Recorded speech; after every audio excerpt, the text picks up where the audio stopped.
Hello मेरे प्यारे student बच्चों, आज की इस वीडियो में हम लोग टेस्ट पेपर 8 का जो लास्ट क्वेश्चन है, क्वेश्चन नंबर 17 ट्रू फॉल्स, इसे सॉल्व करना सीखेंगे। यहाँ पर हम लोग समझ समझ करके बताएंगे कि ट्रू है तो क्यों ट्रू है और अगर फॉल्स है तो क्यों फॉल्स है। जहाँ पर सॉल्व करने की जरूरत पड़ेगी वहाँ पर सॉल्व भी करेंगे। और इसके बाद जो मैं वीडियो बनाऊंगा चैप्टर नंबर 9 के टेस्ट पेपर का या उसके एक्सरसाइजेस का, तो उनका लिंक भी आपको मैं नीचे डिस्क्रिप्शन बॉक्स में प्रोवाइड करा दूंगा। वहाँ से जाकर के आप अपने सारे डाउट्स को क्लियर कर लेना, अगले चैप्टर के भी जैसे इस चैप्टर में किया है। चलिए स्टार्ट करते हैं और इन क्वेश्चन को कैसे सॉल्व करना है अपन कॉपी में समझते हैं। तो देखो, जो पहला और दूसरा क्वेश्चन है ना, ये समझने के ऊपर है। आपसे यहाँ पर पूछा है कि 5 - 3x का स्क्वायर जो है वो एक बायनोमियल है और -8 जो है एक मोनोमियल है। तो क्या ये सही है क्या? तो सबसे पहले तो समझो बायनोमियल होता क्या है। तो जब कभी भी किसी भी इक्वेशन में हमारे पास अगर केवल दो टर्म्स हैं, है ना, तो वहाँ पर हमारा वो जो होगा बायनोमियल कहलाएगा। और यहाँ पर देखो हमारे पास दो टर्म्स हैं, एक तो 5 है और एक हमारे पास 3x का स्क्वायर है। दोनों अलग अलग चीज़ें हैं, अनलाइक टर्म्स हैं, तो ये हमारा बिल्कुल बायनोमियल ही है। लेकिन कई बार ना इसको घुमा करके भी देता है। जैसे कि मान लो अगर इस तरीके से दिया रहता 5x का स्क्वायर और माइनस में 3x का स्क्वायर और इसको बोलता ये हमारा बायनोमियल है, तो आप दो टर्म देख करके जल्दी से बता देते कि हाँ बायनोमियल है। लेकिन ऐसा नहीं है, ये दोनों देखो लाइक टर्म्स हैं हमारे। अगर मैं इनको सॉल्व करना चाहूँ तो ये सॉल्व हो जाएगा। 5x स्क्वायर में से 3x स्क्वायर जब हम लोग सॉल्व करेंगे तो आपस में माइनस हो जाएगा, तो बचेगा कितना, 2x स्क्वायर बचेगा।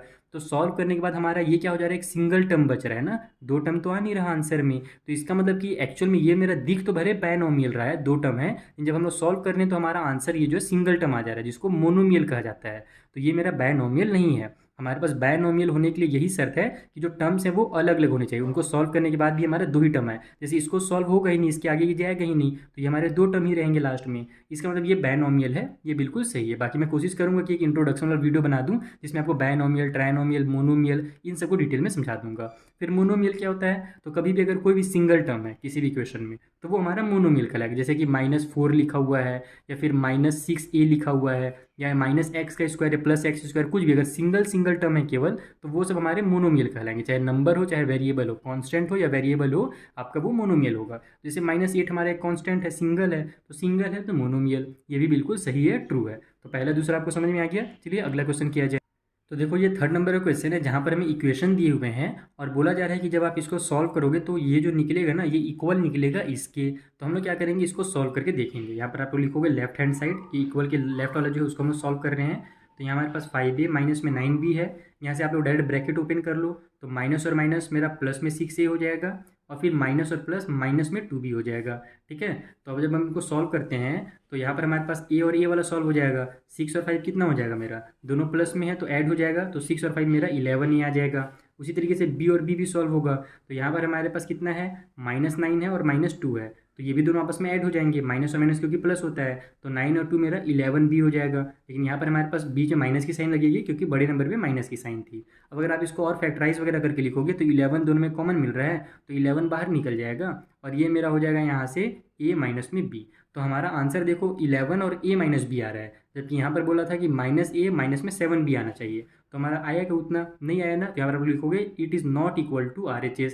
ये हमारा RHS के बराबर नहीं आ रहा है। इसका मतलब ये जो स्टेटमेंट दिया हुआ है ये गलत दिया हुआ है, ये फॉल्स है। ये हमारा जब इसको सॉल्व कर रहेंगे तो इतना हमारा आंसर जो है ना वो नहीं आएगा। इस तरीके से आपको इस क्वेश्चन को सॉल्व करना था। सिंपल सा क्वेश्चन है। चलिए फोर्थ पार्ट किया जाए। तो देखो, फोर्थ पार्ट में बोल रहा है कि अगर x इक्वल टू 2 हो और y का इक्वल हमारा आंसर जो है ना, यानी y की जो वैल्यू है वो 1 हो, तो जो टोटल वैल्यू निकलेगा इस वाले इक्वेशन का वो -64/7 निकलेगा। तो ये पता करने के लिए अपने को क्या करना पड़ेगा, इसको सॉल्व करके देखना पड़ेगा। ठीक है, तो चलो सॉल्व करते हैं। यहाँ पर हमारे पास -8y में 7 है और ये सभी देखो चिपके हुए हैं, यानी कि मल्टीप्लाई में है, तो मल्टीप्लाई की साइन लगाओ।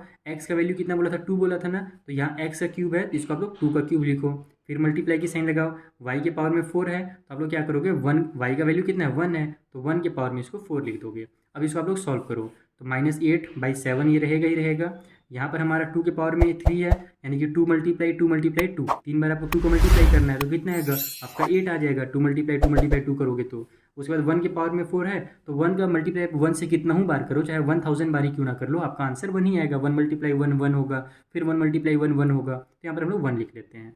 अब इसको जब अपन सॉल्व करेंगे तो देखो 8 8 मेरा 64 हो जाएगा और 64 का 1 से मल्टीप्लाई करेंगे तो भी हमारा 64 आएगा, और यहाँ माइनस की साइन है तो माइनस की साइन लगा लो और नीचे में जो 7 है इसको उतार लो।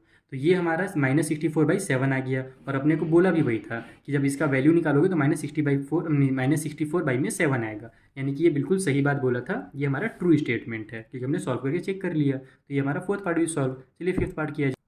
तो देखो फिफ्थ वाले क्वेश्चन में हमें एक इक्वेशन बना के फिर से दिया हुआ है और बोल रहा है कि जब आप इसको सॉल्व करोगे ना इतने कंप्लीट इक्वेशन को, तो जो आपका आंसर होगा वहाँ पर आपका x का वैल्यू -9 आएगा। यानी इसको सॉल्व करके आपको x का वैल्यू निकालना है और देखना है कि -9 आ रहा है या नहीं आ रहा। तो चलो सॉल्व करते हैं। सबसे पहले तो देखो इक्वल की साइन है बीच में और यहाँ पर हमारा जो डिनोमिनेटर है सभी का वो अलग अलग है। तो हम लोग क्या जानते हैं, जब कभी डिनोमिनेटर अलग हो तो वहाँ पर एलसीएम लेना पड़ता है। तो 4, 6 और 12 का एलसीएम कितना होगा जल्दी बताओ। तो इसको ओरली आपको सॉल्व करने आना चाहिए। एलसीएम का मतलब होता है लोएस्ट कॉमन मल्टीपल, यानी कि वो छोटा से छोटा नंबर जो इन तीनों के टेबल में आता हो। तो वो कौन सा है नंबर है, वो नंबर है 12।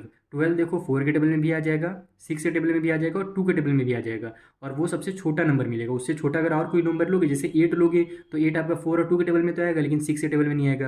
या फिर 6 ले लोगे तो 2 और 6 के टेबल में 6 आएगा लेकिन 4 के टेबल में 6 नहीं आएगा। तो जब आप लोग एलसीएम निकालते हो तो आप लोग फाइंड तो करते बहुत अच्छी बात है, लेकिन आप कोशिश करो अपने माइंड में सॉल्व करने का। अगर छोटे नंबर्स हैं तो आप उसमें जल्दी से दिमाग लगाओ कि वो छोटा से छोटा नंबर कौन सा है जो तीनों के टेबल में आता है। तो वो हमारा 12 निकल के आ जाएगा। अब एलसीएम 12 आ गया तो हम क्या जानते हैं कि जो भी एलसीएम आता है उसका नीचे डिवाइड करते हैं और जितना भी आंसर आता है उसके ऊपर मल्टीप्लाई करते हैं। तो 12 को 4 से डिवाइड देंगे तो हमारा 3 आएगा। 3 का एक्स के साथ मल्टीप्लाई होगा तो 3x हो जाएगा। फिर प्लस की साइन है, प्लस की साइन उतार लो। 12 को 6 से डिवाइड देंगे तो 2 आएगा। 2 का ऊपर वाले एक्स से मल्टीप्लाई करेंगे तो 2x हो जाएगा। फिर माइनस की साइन उतार लो।